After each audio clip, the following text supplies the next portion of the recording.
We got a couple of updates to the Chicago Bears roster on top of it being Friday, so that means it's Mailbag Day. We're going to get into all that and more right after this. You are now tuned in to Chicago Bears Central, your number one place for all Chicago Bears news and content. What's going on, Bears fans? Welcome to another episode of Chicago Bears Central, your number one spot for everything Chicago Bears related. I'm the host, Harry Hayes, but more importantly, you can follow the channel at Chi Bears Central on every social media platform we happen to be on. With that being said, let's go ahead and get into the content for today. And we got two updates to the Chicago Bears roster. Nothing too huge. The Bears did sign Nathan Peterman to the 53-man roster, so he'll be the backup veteran quarterback that Ryan Poles talked about wanting to add to this team.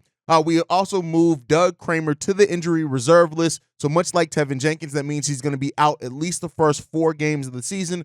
The earliest he's eligible to return is week 5. And so, it kind of is what it is there, right? As far as the Doug Kramer thought, we heard about that injury. I will say the fact that we haven't heard anything about Noah Sewell's injury either, hopefully that means that, he's going to be more ready to go. I know there was some concern there from some Bears fans that injury was going to be something maybe long-standing, and it still could be, right? I do want to be clear there. It still absolutely could be. But as of right now, those are the updates we had.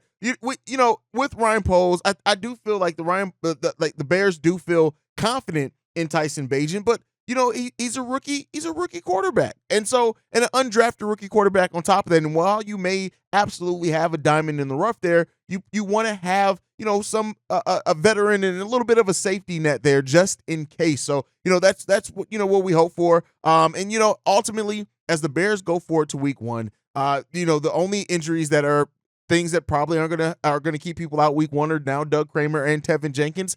Ryan Poles has said everyone else is basically going to be ready to go week 1. We'll see, if anything happens between now and then, any other updates that we do get.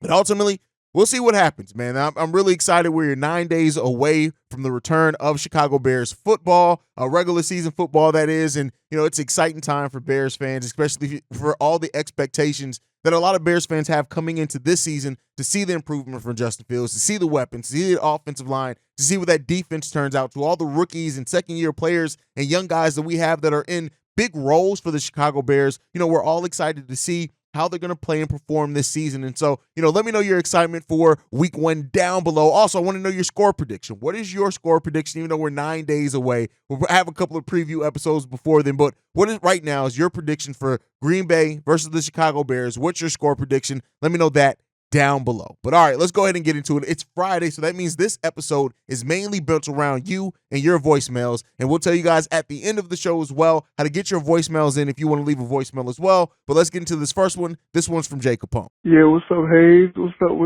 up? Shout out to the Cognac gang. Shout out to Steve-O. Shout out to everybody. Hey, I'm supporting the movement. This your boy, Jay Capone the Don. You feel me? But I just had a thought. With the recent rumors about Poles calling in on Chris Jones, I'm thinking he should go all in for Chris Jones, because if you really think about it, man, we need that pass rush. And, I just got done looking at, some highlights, and the man is a monster. He creates turnovers. He wreaks havoc. We need that. I believe Chris Jones is more important than Jonathan Taylor, because Jonathan Taylor, although he's awesome and prolific and all that, Poles don't like to pay running backs, so I'm thinking we should, give a 2025 first round pick and a fourth, maybe a third, 2024, and, go from there and see what happens. But I'm really feeling, that we need Chris Jones, because if we put Chris Jones on that line, man, it's going to be dangerous for the Weasel and Jordan Love and everybody else in the NFC. But I would like to say, keep going, keep doing what y'all doing. I'm supporting 100,000%. And, follow your boy on Instagram, J_Capone, with the reels. I'm funny, wheelchair John Morant, you feel me? But Chicago up, bear down. Poles should go all in on Chris Jones. Here's what I'll say. All in is difficult. For a player that reportedly wants upwards of $30 million, that's difficult to do when you're a team as the Chicago Bears are, that are trying to make that move from being 3-14 to now being a playoff team, right? It'll be different if we were a playoff team last year and we knew that we just needed, that bit to give us over the top. There's enough development here, right? And while Chris Jones absolutely is a dog, do not make any mistakes. I do not want to mix my words. Chris Jones is a dog and would instantly up the expectations of the defense, of the pass rush, hell, of the run game, of everything, because he's the gravity that he holds. Him and Yannick Ngakoue as pass rushers, right? Yes, Ngakoue has his own issues in the run game, and it's reportedly he's really out to try to fix that as well. That critique of his game. But if you put Chris Jones on that defensive line, it makes it easier for the development of Zach Pickens. It makes the of Javon Dexter. It makes the development of those guys easier because he's going to carry so much gravity on that line that you cannot overlook it. So, having a defensive line with Walker, Yannick, and Chris Jones is a dream. Make no mistake about it. And I understand why a lot of Bears fans think that the Bears should go all in, but that is a tall test. And Ryan Poles is not giving a contract out that large yet, right? So we don't quite know in regards if that's going to be the case yet. Now, for you to say give up a 2025 first-round pick, here's the thing.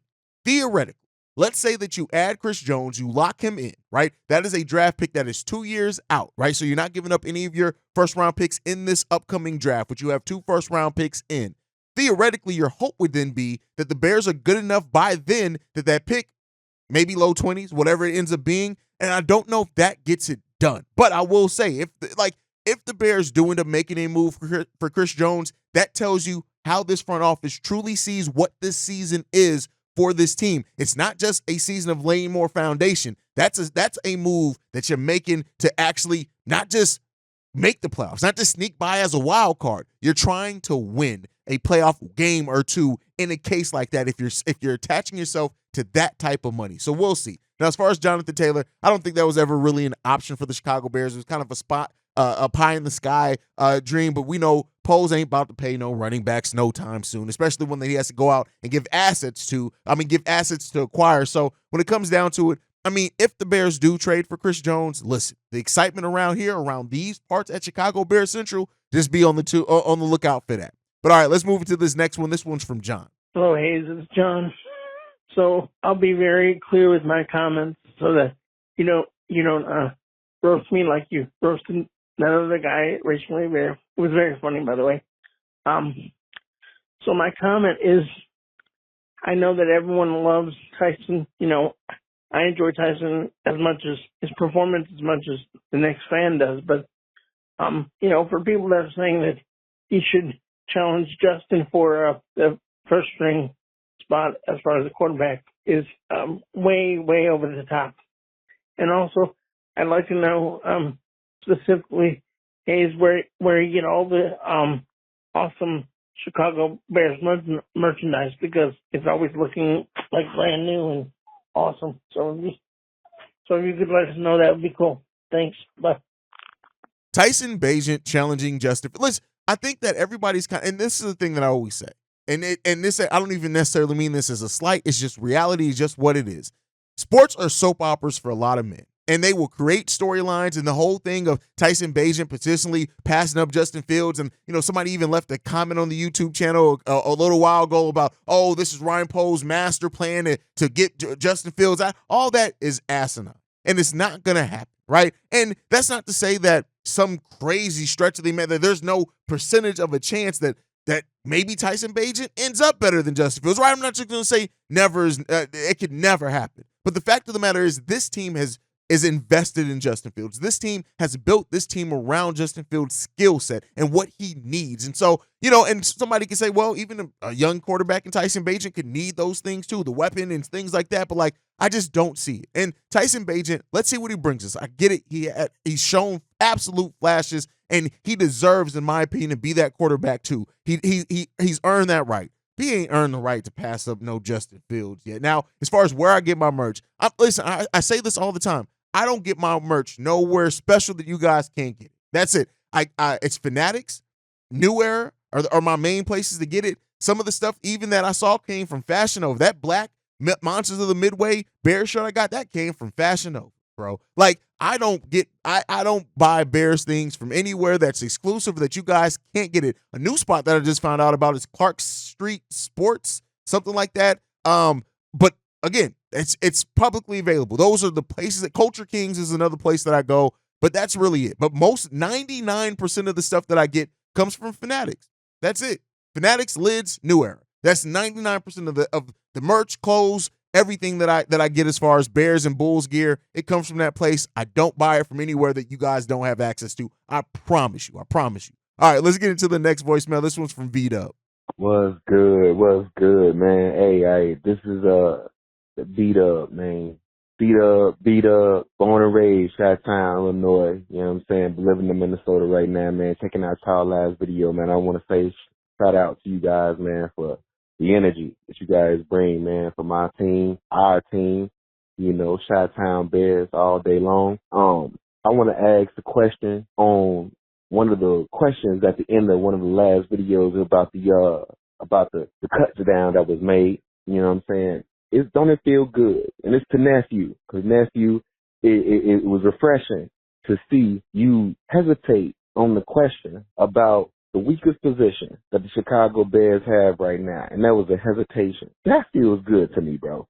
I mean, for real, we can go back years watching the Bears, and we always was able to pinpoint a position that was weak, you know what I'm saying, because we never had just that offense, defense, and special teams that was always in collab together. But this year, man, 2023, for us to be able to have rookies that are promising, have vets that can come in and help teach these young boys, a quarterback with athleticism that can throw the ball, and we know how well he is on the run. For us to say the weakest position, to think about it first. We thought about it. And then, all right, offensive line.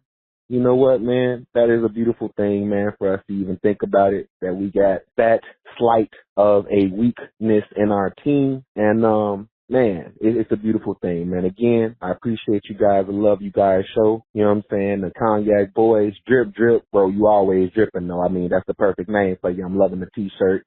You know what I'm saying? We gotta keep it 100. And, yeah, man, Chi-Town up, they're down. Week 1 is ours, bro. On the real. Love you guys, man. Peace. Having promising rookies and vets to help along their development is probably one of the best statements we got in the voicemail, because it's real, right? We do have, that is what we have right now with the Chicago Bears team, is that we have rookies, second-year players as well, that are really stepping up and showing that they're probably going to be a large part of the Chicago Bears core for a long time. And that's what is so special about Ryan Poles has done. Even in some of the free agents that he got, really young guys that have been around the NFL for 3-4 years, but are still extremely young and could still develop some themselves, right? Ryan Poles has laid a great foundation for the future of the Chicago Bears and the present at the same time. And yeah, some of those rookies are going to go through their growing pains, a la Kyler Gordon last year, even Braxton Jones last year going through his growing pains. But you see the progression, right? You see the potential. You see what they can be for this Bears team for a long time. And so by the end of those last seasons, they really stepped up big time. So, you know, I really do think that this team has really laid just an amazing foundation, and what Ryan Poles, Matt Eberflus are building here is something that's going to be sustainable. And that's the biggest thing. We're not going out and making the big flash signings of players that are only going to be here for 2 or 3 years. We're making smart signings that fit into the core, that fit into the scheme, that all kind of, you see how they're going to fit together for a long time. And that's what's special about this Bears team, and what's different about the last front office to this front office, at least in my opinion. Now, as far as, you know, Bobby taking time to have to think about what the weakest position set is, listen, Ryan Poles, you know, he said it. He felt like they shored up about 70 to 80% of their holes, but they're not done, and they're never going to be done. One thing that I love about Ryan Poles and having him as the guy guiding this step in this era of the Chicago Bears is, you know, he's always in evaluation mode. Always. And because of that, if there is anything, if a player steps back, if a player shows a little bit of promise and then falls off a cliff, he's not going to be hugely attached to that to where he won't be afraid to pivot, right? He's going to give players time to show, prove, and to work through things, because he believes in their future. That's why he brought them here. But if for some reason something goes left, believe me, Ryan Poles is going to be one of the first guys willing to pivot. And that's the type of thing that, as a guy leading my favorite franchise, I personally can't be mad at. But all right, let's get into this next voicemail. This one's from Barry. Hey, it's Bobby C. Dub. Fellas, hey, Barry here. So All right, no doubt this week, I'm sure most of the voicemails are going to be about the 53-man roster and all the cuts, which no doubt it should be. That's the biggest thing happening this week before we gear up for the Green Day fuckers. So anyway, what I wanted to talk about is, a couple guys that may or may not be a little controversial on the list, like Velus Jones, which, as you call him Dropsy Jones, which is a fucking A-plus name. I wouldn't change that at all. I heard when he was a kid they called him Butterfingers Jones and not because he dropped shit, but because during Halloween he would steal all the other kids' Butterfingers. And then, ironically, he ends up having, shitty hands in the NFL. But I'm going to make the case for a little fucking optimism for that guy because, of course, we all remember the muff punch that cost them 2 games, which, by the way, fellas, if he makes those catches and then the Bears win those games, the Bears don't get the number 1 overall pick. They don't get B.J. Moore and a fucking gaggle of picks. So we ought to be a little fucking grateful for that guy. That's the first thing. But second of all, he started coming on strong at the end of the year. I mean, you remember the Buffalo game? He caught a fucking bomb from Fields, and then the very last game of the season ripped off a fucking little end around and took it to the house against Minnesota. So he was coming on strong, just like Kyler Gordon. Started off a little shitty, and then he finished fucking strong, picking off Jalen Hurts and Josh Allen. So I'm a little fucking optimistic about these young guys. And, I have to say, I hate to see Travis Gibson go. I fucking like that guy. Wherever he goes, I wish him well. Unless, of course, he goes to a division rival, then in which case, fuck him. So, anyway, I want to hear your thoughts on that. I want to see these young guys play. I think Stevenson is probably going to be a fucking liability for, at least half the season, but you got to take the good with the bad. It's going to make him a better player in the long run. So, give me your thoughts. All right, fellas, I'm going to hang up and listen now. So, Chicago up, bear the fuck down. Optimism around Dropsy Jones. Yeah, I mean, to your point, he did come along a little bit better last season. I think had he not had the drop in preseason and actually looked solid in that, our mindset would be completely different on Velus Jones. It was just that it's like, oh, here we go, more of the same, right? And it kind of puts you in that place with him, but he still goes back to what the last said on the last voicemail. Ryan Poles is going to give the guys that he brought in here time to develop and show that they can bring what he saw in them. And if they do, they're going to stick around for a long time. I know that Velus has bothered a lot of Bears fans. And I know that some Bears fans wanted to see Velus go. And while I did think that depending on how things shook out, it could have gotten a little shaky there for him. But at the end of the day, Velus still has potential. I think bringing in Taylor and having him do the punt returns, Velus focusing on kick returns, that's going to give him one thing. And like I said, you're not going to get a lot of opportunities as a wide receiver. Velus has to make his name known on special teams, and we'll see if he's up to that. I think that he will. And I think that much like I know he was an older rookie, and that for some people gives him a shorter lease, but I think that Velus is going to I think he's going to work out, at least as a special teams, maybe a gadget player as well. Let's see what happens with Velus Jones. Let's not try to write the story out on him just quite yet. Now, moving on to the next voicemail. This one is from Booker. Yo, Hayes, what's up? This book, man. Blessings to you and yours. All right, man, I got to tell you, I appreciate and am a fan of Tyson Bates. The story, how he came up, man, it's a dream come true, man, and I'm proud of the kid. But Chicago media is starting to make me get a little tired of them because I see the pattern and I see what's happening. You have some of these fools out here thinking that they want him to be QB1 over Justin Fields, which is just asinine. It makes no sense. Like I said, I appreciate what the kid has done and how far he's come, but man, pump the brakes, please, y'all. With the Tyson is better than Justin Fields, and he sees this better than Justin Fields. Now, he made a couple of plays and a couple of throws. Don't get me wrong, they're great. But we've seen Justin under the fire. We haven't seen Tyson under the fire yet. He might fall ahead and freeze up, man. You don't know. So people with a Justin Fields bias, man, need to really pump the brakes, man. Now, at the end of the day, again, like I said before, I'm a Bears fan, so I want the Bears to prosper. So whoever will take us there, I'm happy for it. But I have a feeling that it would be Justin Fields. I have a feeling it would be Tyson, too, if it needed to be. But let's pump the brakes on the Tyson, I'll just call it slobbery on him. You know what I'm saying? But, again, blessings to you and yours, man. Like always, Chicago up, bear down, baby. Booker said everything that I feel about Tyson Bagent and, the small part of the Bears community that have this, like, conspiracy theory that he's going to be the QB1. We'll see, right? But at the end of the day, I don't want to get into like the negative of, I don't want to talk bad about anybody who's on the Bears team unless it's warranted. Tyson Bagent stepped up. He showed that he deserves to be the QB2. He's looked pretty damn good. He has a hell of a collegiate resume. Let's see what he can bring to the Chicago Bears. Before we start getting into the conspiracy theories and the soap opera drama and all that, let him be him. And wherever it goes, it goes. If whatever happens benefits best for if it's best for the Chicago Bears franchise, then let it be what it's going to be. But I'm not wanting to get into the minutia of all this, this drama and this thing that it's not there. Let's focus on, we're focused on the wrong things. Let's win some football games. That's what I want to focus on, and we'll see what Tyson Bagent ends up turning into. All right, let's get into the last voicemail for today. This one's from K2. Yo, hey, Bobby C. Dub. What up, man? It's your boy K2 again, man. Calling back in, man, because I just got another quick hot take, man, I want to talk about, man.